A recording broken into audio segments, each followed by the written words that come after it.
Bonjour à toutes et à tous les gens. J'espère que vous allez bien en ce mercredi 8 janvier 2025. Je fais une petite vidéo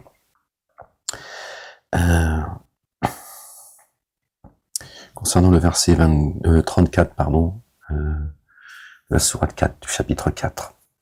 J'ai écouté une petite vidéo en déjeunant et j'entendais une dame qui répondait à 2-3 personnes et ils en sont venus à ce verset-là, au verset 34 de la sourate 4. Donc j'ai entendu tout et n'importe quoi dans un sens comme dans l'autre. Et j'ai d'ailleurs voulu ouvrir le livre, mais comme j'étais en train de déjeuner, mais plusieurs fois j'ai eu envie d'ouvrir le livre. Pour la petite histoire, je vous raconte. Et donc j'ai écouté, je pense une bonne vingtaine de minutes, parce qu'après, bon, ça m'a commencé à me fatiguer en fait. C'était redondant, et puis bon, c'est bon, voilà. J'avais pas envie d'écouter plus longtemps. Et puis à un moment donné, j'ai dit tiens, je vais ouvrir le livre, quand j'avais terminé de déjeuner. À un moment donné, le livre m'a appelé, j'ai dit tiens, je vais aller voir le verset 34 de la sourate 4, que j'avais finalement, j'ai en mémoire, mais pas de manière complète. Juste de mémoire. J'ouvre le livre, je tombe sur quoi? Verset 34 de la sourate 4. J'ai loué mon Seigneur exalté soit-il. J'ouvre, je dis tiens, je vais l'ouvrir. Évidemment, je sais que elle se trouve la sourate 4, donc je l'ai pas ouvert en plein milieu, mais je l'ai ouvert, voilà, de manière instinctive, spontanée. Et j'ouvre, boum, je tombe dessus. Verset 34, c'est le premier verset de la page. Le verset la sourate 4. Je ne sais pas si vous voyez, peut-être. Et je tombe dessus, je dis tiens, c'est un signe. Tu peux pas tomber, t'as une chance sur un trilliard. Et je suis tombé dessus. Bon, c'est pas la première fois que ça m'arrive, je vais pas faire semblant. Ça m'est arrivé, ça m'arrive encore très souvent en réalité. Bon, de raisons différentes de ce pourquoi j'ai ouvert le livre, mais voilà, c'est des choses qui m'arrivent par la grâce de Dieu. Gloire et pureté à lui, exalté soit-il. Mais c'est toujours surprenant. Et à ce moment-là, voilà, si à ce moment-là on écoute son esprit, on écoute son cœur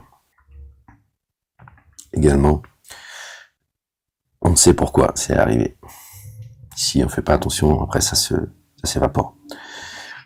Voilà, donc je me suis dit bon Dieu vient de m'envoyer un signe en me disant expose le verset, puisque lui sait ce que nous cachons, ce que nous divulguons, et donc je pense ça comme un signe venant de Dieu le Père, et je le partage une nouvelle fois avec vous dans la vidéo pour résumer très rapidement. Une femme qui est musulmane, les autres sont athées, soutenant un certain Jacques le Fou, je sais pas quoi.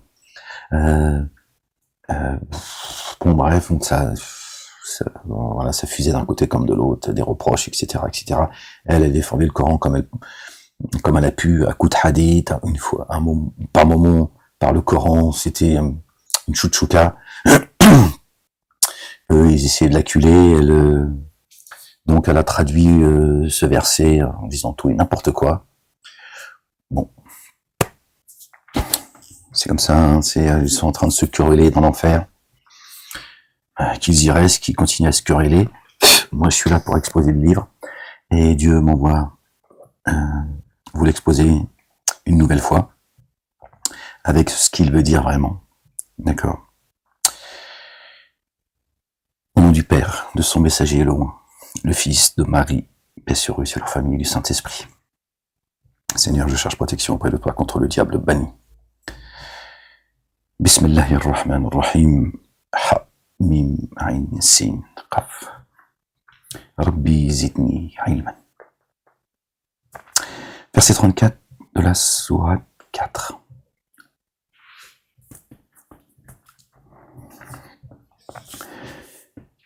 Je vais le lire selon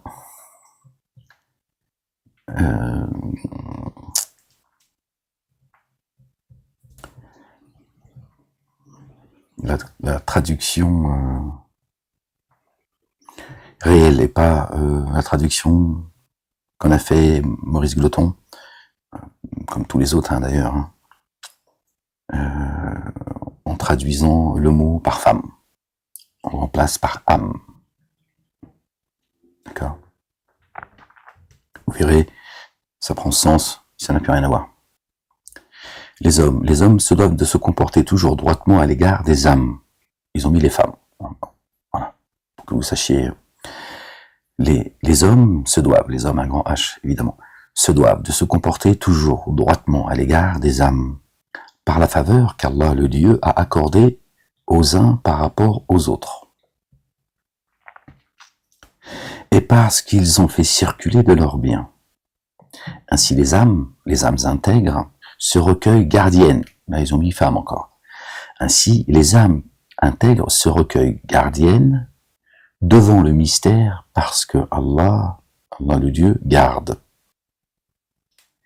Et à celles dont vous craignez animosité, les personnes et les âmes dans l'absolu, et on peut là revenir sur l'humain. On peut garder le mot âme, on peut revenir sur les humains. D'accord? Nous sommes d'une âme à la base, d'accord? Ici, notre âme, elle est transportée par notre corps, d'accord? Pour être éprouvée. D'accord? Et à celles dont vous craignez animosité, admonestez-les, les personnes, et délaissez-les dans les lits. Ça parle ni de hommes ni de femmes. Et provoquez un choc en elles.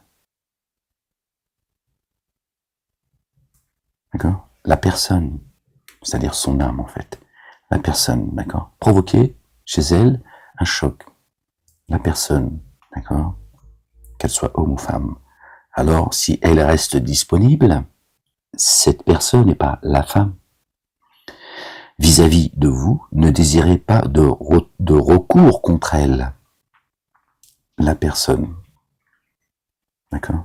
Oui, ils ont pris elle pour femme, d'accord? Qui vient corroborer avec la traduction qu'ils en ont faite là-haut, la femme.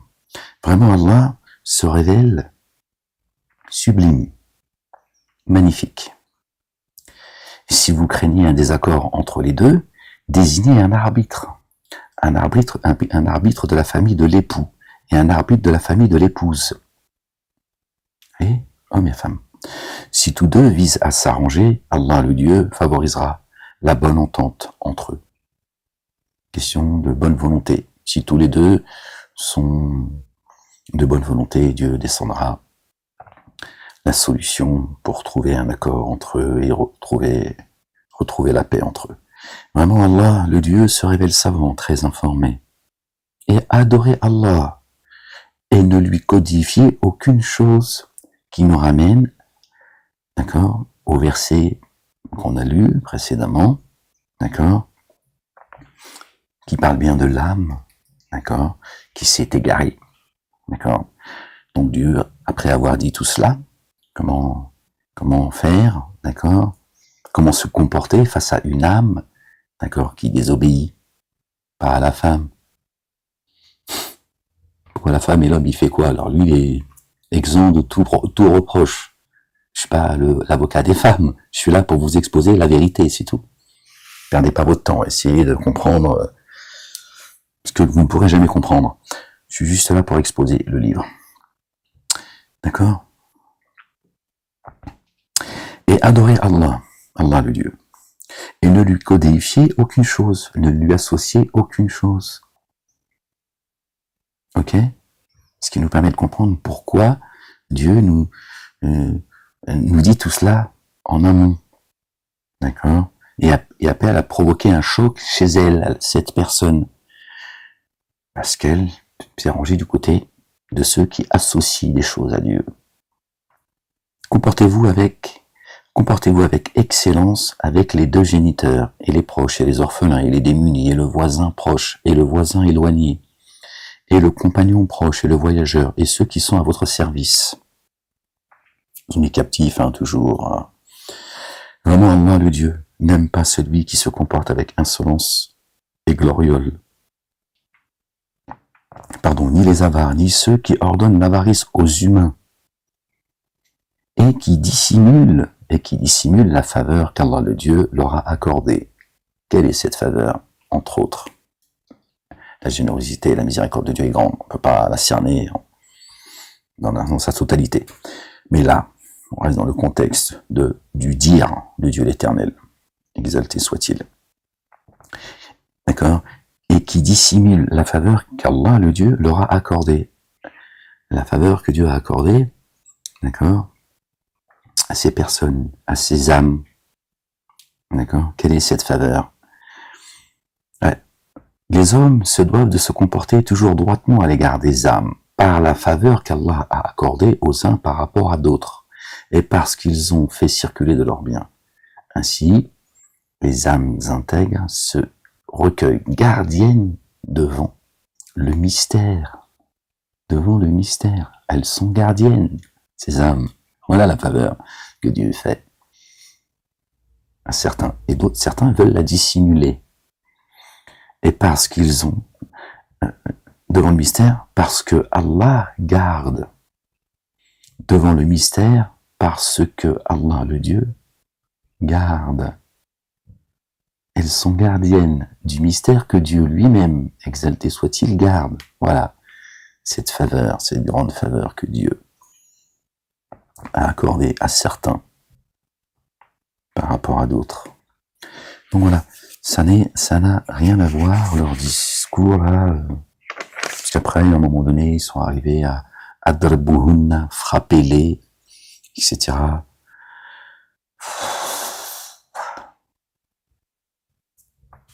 Il est là le mot. Adribuhunna. D'accord.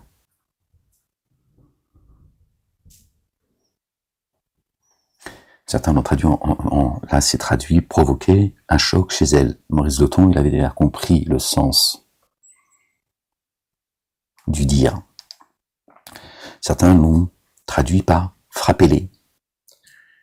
Ceux qui ont le cœur malade, évidemment, ils vont lire. D'ailleurs, c'est très étonnant, ceux qui se disent athées, apostats, etc., qui tous les jours leur seule obsession chaque jour que Dieu leur donne, vie, c'est s'attaquer à Allah, le Coran et la communauté musulmane, l'islam. Bon. Ils ont la même lecture que finalement ces intégristes, ces islamistes. C'est littéral, quoi. C'est marqué, frappez-les. Bon, évidemment, comme ils ont le cœur malade, eux, ce qu'ils veulent, c'est cracher sur la communauté dite musulmane, s'en prendre à eux, etc., s'en prendre à Dieu, au Coran, etc. Donc, ça les arrange bien de penser que frappez-les. Alors qu'on pourrait très bien comprendre dans notre langue, la langue française, qui est riche, frappez-les, c'est pas toujours, on peut employer le mot sans que ce soit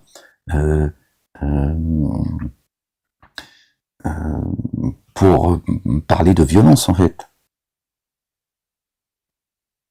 C'est pas pour exprimer quelque chose de violent. On peut frapper quelqu'un par les mots, par son silence, également. On peut dire de quelqu'un qu'on l'a frappé violemment par le rire. C'est une expression qu'on entend et qu'on pourrait avoir.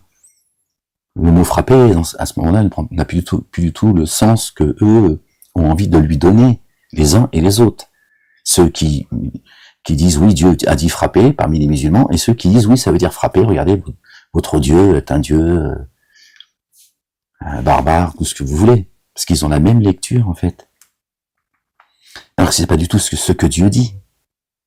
Là, je suis pas dans l'interprétation, moi. Moi, je suis dans l'explication. Je vous explique ce que Dieu m'inspire. C'est tout. Ok? Dieu m'a inspiré, c'est pas les femmes, c'est les âmes.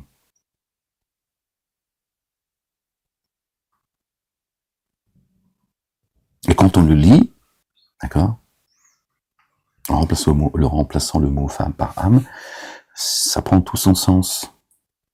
Et là, il n'y a plus de différence entre l'homme et la femme. Dieu s'adresse à tout le monde, aux âmes.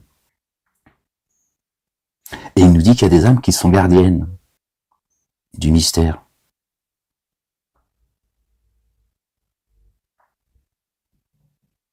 D'accord?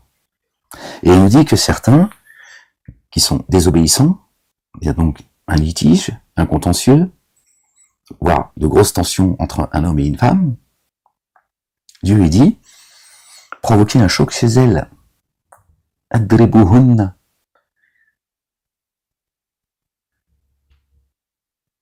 Et eux, comme le mot il est au féminin, ils disent ça concerne la femme. Parce qu'ils n'ont pas compris, ça concerne l'âme. Donc le mot prend tout son sens. Et Dieu, pourquoi il dit frappez-les, d'accord? Provoquer chez elles un choc, frappez-les, c'est pour que l'on comprenne qu'il faut que ce soit ferme, qu'il n'y a pas de négociation avec celui ou celle qui, à un moment donné, désobéit, associe les choses à Dieu. Donc Dieu dit provoquer chez elles, frappez-les, qu'elles ressentent un choc. Le mot employé par Dieu, Dieu a un langage divin, vous le savez. D'accord? C'est pour qu'on comprenne qu'à ce moment-là, d'accord, il faut faire preuve d'une grande fermeté. Que la personne qui est en face, elle prenne peur et qu'elle se dise « Ouf, là, ça va se compliquer très sérieusement entre moi et elle ou entre moi et lui. Il va falloir que je fasse le choix et que je l'assume. Soit je me calme et je reviens au commandement, au statut, à l'ordre de Dieu, ou soit je continue dans ma lancée, mais il va y avoir une séparation définitive. Il faut que la personne, elle comprenne que, d'ailleurs, juste après, si vous craignez un désaccord entre les deux, c'est-à-dire qu'ils ne s'arrangent pas, désignez alors un arbitre de la famille de l'époux, un arbitre de la famille de l'épouse. Si tous deux viennent à s'arranger, Allah le Dieu favorisera la bonne entente entre eux. Ensuite, on pourrait être très étonné, Dieu dit adorer Allah et ne lui codifier aucune chose. Ça, on peut comprendre la corrélation, mais dans la continuité des versets, il dit comportez-vous avec excellence avec les géniteurs, les proches, les orphelins, les démunis. On a l'impression qu'on passe à un autre sujet. Dieu nous dit, donc, ce qu'il dit depuis le verset 34 jusqu'à la fin, d'accord, il nous dit toujours la même chose. Comportez-vous de la meilleure manière, d'accord, les uns et les autres. Là, il nous parle d'un conflit, il nous dit comment le régler, d'accord, et il nous dit, et les autres, je ne les ai pas oubliés, eh bien, comportez-vous bien aussi avec un tel, un tel, un tel, un tel et un tel. Donc on est dans le comportement, d'accord. Dieu est un Dieu puissant et sage, d'accord. Même quand il frappe, c'est englobé de sa connaissance, de sa science et de sa sagesse, ok. D'accord. Donc on est dans la continuité. Après, si on comprend pas le langage divin, c'est vrai qu'on peut vite se paumer, quoi. À un moment donné, on dit je comprends pas, puisqu'on passe d'un sujet à un autre. Non, t'es dans le sujet. C'est juste parce que c'est très profond, en fait. Et il parle également qu'il n'aime pas ceux qui se comportent avec insolence, gloriole. Tu vois, donc il te dit j'aime pas ceux qui sont insolents, qui font preuve de gloriole, qui sont avares, d'accord, qui ordonnent l'avarice aux humains, qui dissimulent la faveur qu'il a accordée à certains et à certaines. Mais toujours dans un cheminement d'excellence, en fait. Mais on n'est pas dans les bisounours. Dieu ne te demande pas de faire semblant. Là, il y a un conflit, il y a quelque chose d'extrêmement grave entre deux personnes, parce que elles sont toutes les deux personnes, hommes et femmes, croyants et croyantes, et il y en a un qui est en train de dérailler, non. Mais Dieu dit non. Tu restes pas avec elle ou lui si jamais il déraille. Ok. Soit il revient à la raison, soit ça va être la rupture. Alors, soit vous finissez par trouver un compromis, vous retrouvez, enfin, la personne, en l'occurrence, retrouve la raison, et moi je vais descendre sur vous ma miséricorde. Ah non, si la personne, elle reste, elle est butée dans son égarement, Dieu ne permettra pas, ce que tu délies ici sera délié dans le ciel. Et ce que tu délies dans le ciel sera délié ici également. D'accord? On est juste en fait dans la continuité. Donc voilà, je voulais juste vous, très rapidement, bon, ça fait 20 minutes quand même, que voilà, je voulais revenir, surtout vous relire le verset avec vous, vous le partager, discuter un peu avec vous. Il est triste que des gens de la communauté dite musulmane entendent mon discours malgré la censure qui est implacable. Vous le savez, mon compte il est voilà, dans la ligne de mire, il est sous contrôle, c'est comme ça. J'essaye de faire en sorte que je sois le moins entendu possible. Il y a des gens quand même qui entendent, parce que c'est moi qui expose qui donne l'explication de certains des versets, comme je le fais. Certains entendent, mais préfèrent le cacher, le dissimuler, hein, comme pour reprendre les termes de Dieu l'Éternel, exalté soit-il, et continuent dans leur connerie, à répondre à coups de hadith. Ils s'enfoncent de plus en plus, d'ailleurs. Ils cachent surtout la vérité, alors que s'ils étaient juste honnêtes avec eux-mêmes, ils entendraient ce que Dieu dit par mon intermédiaire, et ils pourraient l'exposer aux gens en disant on s'est complètement planté sur les explications des mosquées, de la part des savants, tout ce qu'on veut. Effectivement, on va le relire. On va le relire ensemble, sans faire de commentaires. Effectivement, quand on remplace le mot femme par âme, tout prend son sens. Tout prend son sens. Ce verset, à une époque, je l'avais lu quand je défendais la cause des femmes au sein de la communauté dite musulmane, de la part de certains. Je leur avais dit, regardez, il y a le verset 34 du chapitre 4, voilà ce qu'il dit, il parle des femmes. D'accord? Jusqu'à ce que Dieu me dise, il a laissé le temps qu'il a voulu, jusqu'à ce qu'il me dise, et en fait, c'est pas les femmes, Ahmed, je t'ai laissé passer de les taper, cette injustice entre la femme et l'homme, en lui lisant, en rappelant qu'il est marqué femme, ça permet de passer, parce que Dieu explique, si vous voulez, il explique son livre avec parcimonie. Parfois, pour vous expliquer le verset dans son intégralité, d'accord. Parfois, il va vous faire passer par une compréhension intermédiaire. Ça prend, c'est plus doux, d'accord.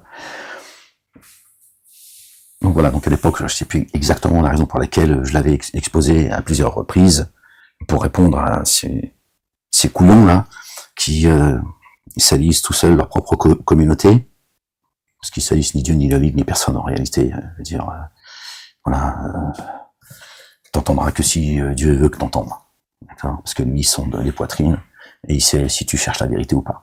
Si tu la cherches, tu la trouveras. C'est ce que dit notre bien-aimé, le roi, le fils de notre bien-aimé Marie, que la paix soit sur eux, sur leur famille. Cherchez, vous trouverez. Tapez, on vous ouvrira, demandez, on vous donnera. Et Dieu dit, celui qui m'invoque, je suis disposé à lui répondre favorablement. Il nous incombe l'explication du livre. Bon, voilà. On va le relire comme ça, et puis ensuite je vous laisse, Inch'Allah.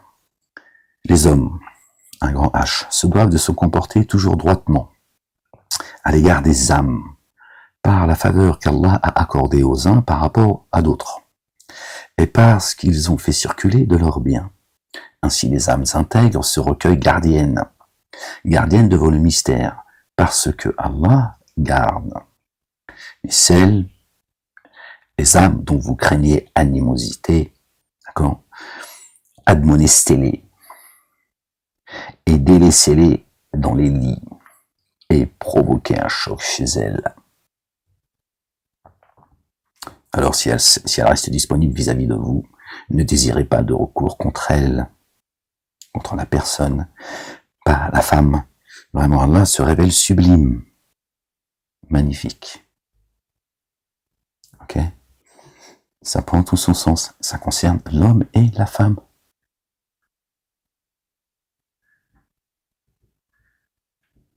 Ça concerne l'homme et la femme. D'accord? Donc, frappez-les, c'est l'un ou l'autre. Sauf que là, c'est adribuhunna, c'est au féminin, parce que si tu comprends pas que ça parle de l'âme, eh ben tu peux que penser que ça concerne les femmes. Alors tu as les autres avec le hadith, c'est ce que disait cette dame, et puis ce que j'ai pu entendre moi, tout au long de mon adolescence. Le prophète a dit, si vous devez frapper vos femmes, frappez-les avec une rose, avec un siwak. Ils essaient de trouver une réponse à leur connerie, parce que sinon on se trouvait cons en fait. Et ils sont encore plus cons. Ça concerne l'âme. Dieu s'adresse aux humains.